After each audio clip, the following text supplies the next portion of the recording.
Listen, God is so good and we're so grateful and we're so thankful that you tune in on this Sabbath day.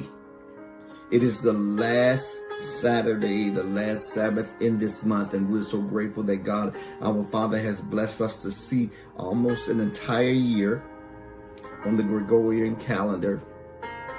Next month, we're rolling into the month of December, and we're praying that God will bless you during this holiday season, that He will bless you and give you the desires of your heart. Here we are on this Sabbath day, November 29th. I'm so grateful. I am so thankful for having the opportunity for you to have coffee with old PSW. Listen here, I want to talk to you today about some things here, about these spiritual attacks that may be coming against your life. So many times we have things that come against us for various reasons and not understand what's actually happening. We're not understanding what's really going on with our lives at the time. So I want to give you some pointers, some hints or some things, some attacks that may be coming against you, all because you are chosen one. Maybe because you're one that you are trying to seek God for something greater, something bigger, something huge. Maybe you're waiting on the Father to bless you with something that you've been praying for some time now. And here we are in this season. We're in this last days of the days of this year, and it seems like maybe you've been praying and it seems like your prayers have not been getting answered. I want to say to you today that no matter what it seems like to you, trust God with all of your heart. Don't lean to your own understanding. In all of your ways, I need you to just trust in Him and believe in Him, for He shall direct your path. Here we are. I want to give you these 6 things here. Number 1, there is a spirit of intimidation. Sometimes this spirit will come into a person's life to intimidate you and to make you feel like you are not worth who you say you are. It'll make you listen to things that people have to say about you that's not necessarily true, but it's their own valued opinions, and everyone has their reason to have opinions, but it will intimidate you, wants you to keep you silent. The spirit wants you to focus on the enemy, so that the enemy will intimidate you to be quiet, because the enemy is comfortable while you're quiet. He's silent while you're quiet. It is the time when you begin to speak up and to speak out for God, especially if He's called you to ministry, if He's called you to anything. You begin to speak out and speak up for God, but the enemy wants to intimidate you so that you don't be a person that will speak what God has called you to speak. Number 2, the spirit of delay. The spirit of delay, sometimes it will come to keep you waiting for that perfect moment. I mean, you are just waiting for the right time, the right moment, the right place, the right space, the right person, the right finances. It'll keep you waiting on the right moment. But listen, God never promised you that He would give you a right moment. He told you to believe in Him and to open up your mouth and speak for Him, and He'll speak for you and through you. But sometimes you may be one that's waiting on the right moment, but the right moment will never come. The perfect moment. It's not required by God. He doesn't require you to have a perfect moment. Doesn't require you to feel this, but you feel this. Because you may feel like this is what you need, but you don't need a perfect moment. What you need is faith. Somebody listening to me right now, you have this dream, you have this thing that God has been dealing with you about, but you have failed to do it because you're waiting on the right moment, and the right moment never comes alive. The right moment never comes. I want to tell you today that the right moment is not going to come, because the right moment never comes. You just have to do the thing that God has called you to do. You have to put your faith into action. You have to get up and you have to move even when it doesn't seem like it is the right moment. But this is the spirit of delay, and it is delaying you from doing what God has called you to do. It's delaying you because you're waiting on the right moment. Number 3, then there is the spiritual identity theft. This particular spirit, it destroys who you are so that you never realize what you carry. It destroys you. It wants to take from you your identity. It doesn't want to allow you to have an identity because it wants to snatch this thing from you. So in other words, it gets you to destroy your own life by making bad choices. Making bad choices, making wrong decisions, making bad investments, getting in relationships that you should never have gotten into, saying things that will diminish your character. All of these things is identity theft. And these things, when you begin to operate in phases of life that God never called you to operate in, it begins to snatch away your identity. You don't have an identity of Christ, but you have an identity of your issues. You talk about your issues more often than you talk about who Christ has made you, because you not understand that the enemy wants to have a spiritual identity theft on your life, which means he keeps you in things that don't matter rather than things that are of God. So here you are, you live in this land of confusion, and confusion begins to be your kryptonite.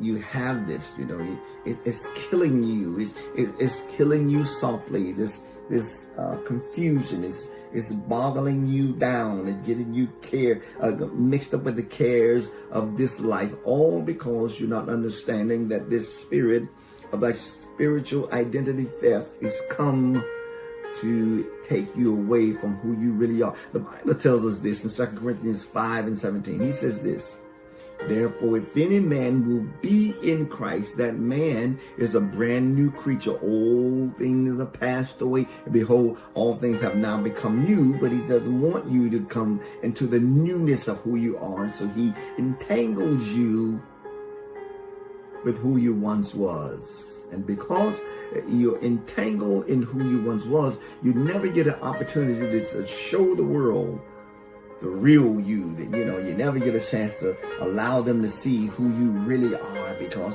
you're so fixated on being who you once were. Because being who you once were makes you comfortable, but begin to have a new life, walk in a new life, walk in a new way, that's something different. So the enemy wants to steal your identity. Number 4, the spirit of mockery. Now it uses people to belittle what God told you. God told you something. He spoke something to you in a dream, in the nighttime hour. He spoke it to you, but for some reason or another, it gets into the ears of someone that doesn't believe.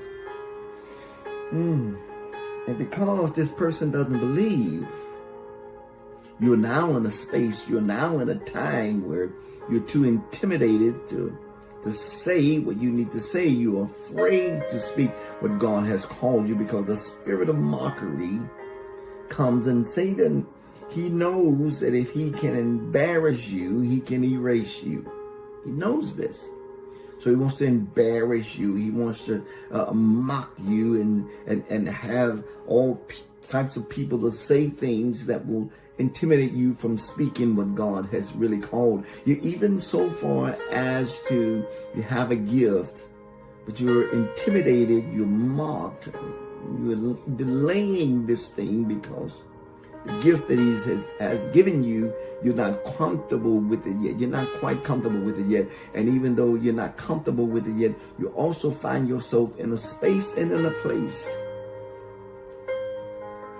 where you are too afraid to use your own gift. This is called mockery. So now when you use your gift, you're not that good at it. So now somebody comes along and says, ha, ha, ha, you shouldn't use that. You shouldn't. That God didn't call you to this, that, and the other because He wants to mock you. But you got to understand, everybody has a beginning. The Bible even says, despise not small beginnings. In other words, you shouldn't despise a small beginning because everything starts small, then it grows. If you see something that grows big, that starts out big, it actually diminishes later because it started wrong. Everything starts small, but don't let people mock you. Don't let people belittle you because you're doing something that no one else is doing. Nobody else is. Can you imagine? Abraham, you were Abraham's friend, and Abraham told you that God said to him, to go that way, He's going to give you more people than the sands on the seashore. Can you imagine the mockery he must have received? Number 5. The spirit of sabotage. I talked about this some time ago. It destroys your progress. Right when your breakthrough is about to happen, it destroys it. Right before that breakthrough is about to happen. How does it do this? How does this happen? Impatience. A lot of us are not patient. We don't have patience to wait on God. The Bible tells in the book of Isaiah, chapter number 40, I believe 31 on, it says, for they that wait upon the Lord shall renew their strength. They shall mount up with wings as eagle. They shall run and not be weary. They shall walk and they won't faint. But what happens is we are impatient. And the Bible says in the book of James, let patience have a perfect work. But because we're not patient, a lot of times we don't allow patience to have its perfect work. So we sabotage ourselves through unbelief. You don't believe God is going to do a thing. You don't believe that God is going to fix it. You don't believe that God is with you because you're looking at a situation instead of looking and trusting in God. Proverbs 3, 5, and 6. Trust in Him with all of your heart. Don't lean to your own understanding. In all of your ways, acknowledge Him. And guess what He's going to do? He's going to direct your path. But if you continue to look at your circumstances, if you continue to compare what God has given you to what He's given someone else, then you'll find yourself sabotaging your own thing that you've prayed about. Number 6, and our final fault is the muzzling spirit. It suppresses your voice. It suppresses your message. It suppresses your boldness. Wants to muzzle. That's what the scripture says. Don't muzzle the ox. In other words, the one that feeds, don't keep them quiet. The enemy wants you to remain silent because your silence is your enemy's success. And you don't want that. You don't want the enemy to have success because you are too intimidated, or you have this waiting thing of delay, or you have this identity issue, or you're scared of the spirit of mockery, or you've been sabotaging yourself, so now you muzzle it. But your silence needs to be broken. The enemy doesn't fight the lazy, he fights those that are called. And you are called, my friend, and therefore you must fight on. But there is something unseen that's fighting the very thing that God placed on the inside of you. So I want to encourage you to continue to fight. And remember that God has never left you. He's not going to leave you. Warfare is not random, but it is targeted. I pray that you've got this message on this Sabbath Saturday.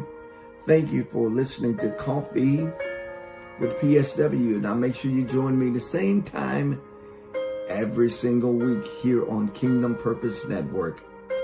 May God bless you and keep